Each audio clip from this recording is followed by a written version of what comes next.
డిఎస్సీలో qualify అయ్యి ఉద్యోగాలు చేస్తున్న వారిలో అభద్రతా భావాన్ని కలిగిస్తూ డిఎస్సీలో అవకతవకలు జరిగాయని అంబటి రాంబాబు మరికొందరు వైసీపీ నాయకులు తప్పుడు ప్రచారం చేస్తున్నారని అతనిపై కేసు నమోదు చేసి చట్టపరమైన చర్యలు తీసుకోవాలని టీడీపీ గుంటూరు జిల్లా తెలుగుదేశం పార్టీ అధ్యక్షులు పిల్లి మాణిక్యరావు అరండలపేట పోలీస్ స్టేషన్లో ఫిర్యాదు చేశారు. అనంతరం ఆయన మీడియాతో మాట్లాడారు.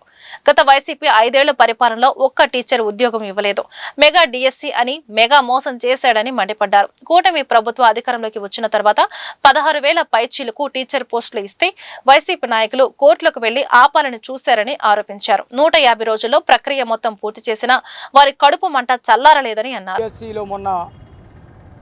ఏదైతే టీచర్ పోస్టులు తీసుకున్నారో వాళ్ళందరూ కూడా వచ్చి ఉన్నారు. అందరికీ నమస్కారం. ఆంధ్రప్రదేశ్లో గొడ్డల పార్టీకి సంబంధించినటువంటి అరాచకవాదులు యాంటీ సోషల్ ఎలిమెంట్స్గా తయారవుతూ ఉన్నారు. దానిలో ముఖ్యంగా గుంటూరు జిల్లాలో మతి భ్రమించినటువంటి అంబటి రాంబాబు అసాంఘిక శక్తిలాగా తయారవుతూ ఉన్నాడు. ఇతని మీద చర్యలు తీసుకోవాలని చెప్పేసి మేము కోరుతా ఉన్నాం. దాదాపు 2018లో డిఎస్సి జరిగింది అంటే అప్పుడు తెలుగుదేశం ప్రభుత్వం ఉంది. 2019లో జగన్మోహన్ రెడ్డి అధికారంలోకి వచ్చాడు. 2019 నుంచి 24 వరకు జగన్మోహన్ రెడ్డి అధికారంలో ఉన్నాడు.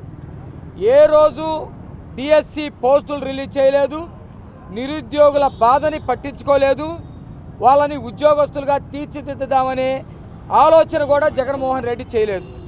ఎందుకంటే అతను ఒక గొడ్డల పార్టీనే ఆంధ్రప్రదేశ్లో నడుపుతూ ఉన్నాడు. అరాచకాలు నేరాలు తప్ప నిరుద్యోగులు ఉద్యోగుల గురించి అతనికి ఎక్కడా కూడా పట్టలేదు. మేము అధికారంలోకి వస్తే ఉద్యోగస్తులు మొత్తాన్ని నిరుద్యోగులు ఎవరైతే ఉన్నారో డిఎస్సి వేసి పారదర్శకంగా డిఎస్సి పోస్టు ఫిలప్ చేస్తామని ఆ రోజు మాట్లాడాం.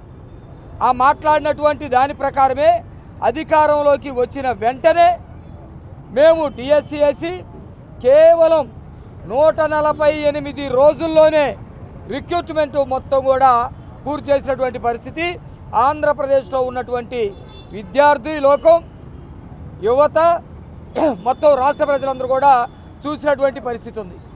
ఈ మొత్తం పారదర్శకంగా సిబిటి పద్ధతిలో జరిగింది. కంప్యూటర్ బేస్డ్ టెస్ట్ ఈ పద్ధతిలో జరిగింది. ఇప్పుడే సాగర్ గారు మనకి అన్ని విషయాలు చెప్పాడు.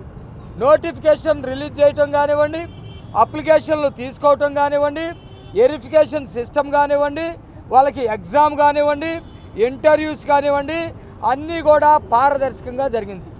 గతంలోనైతే జగన్మోహన్ రెడ్డి వాళ్ళకి కావాల్సినటువంటి వాళ్ళకి వేరే డిపార్ట్మెంట్లో డైరెక్ట్గా కొన్ని ఉద్యోగాలు ఇచ్చుకున్నాడు. ఉద్యోగాలకు టీచర్లకు సంబంధించినటువంటి రిక్రూట్మెంట్ ఎక్కడా జరగలేదు. అప్పటికే ఉన్నటువంటి టీచర్స్ ఎవరైతే ఉన్నారో వాళ్ళని అడుగడుగున అవమానించాడు. మద్యం షాపుల దగ్గర వాళ్ళని కాపలా పెట్టాడు.